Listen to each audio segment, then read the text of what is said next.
నీకు ఇచ్చిన ఆయుష్కాలంలో 24 గంటల కాల వ్యవధిలో లోకంతో నువ్వు బ్రతికిన దానికంటే, సెల్ ఫోన్తో నువ్వు బ్రతికిన దానికంటే దేవునితో బ్రతికిన సమయము గడియలే ఎక్కువగా నీ బ్రతుకులో ఉండునుగాక అనాలి. నువ్వు దేవుడిని అడిగితే 24 గంటల కాల వ్యవధిలో నువ్వు ఎంతసేపు నాతో బ్రతికావు అని అంటే, దేవా సెల్ ఫోన్తో 1 గంటే గడిపోయినయ్యా, 3 గంటలు నీతో గడిపోయినయ్యా.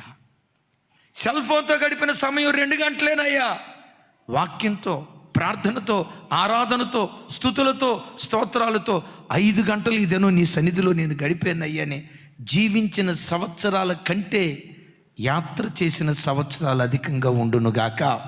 దేవా కృప నాకు దయచేయని చప్పలు కొడుతూ స్తోత్రాలు చెప్దాం.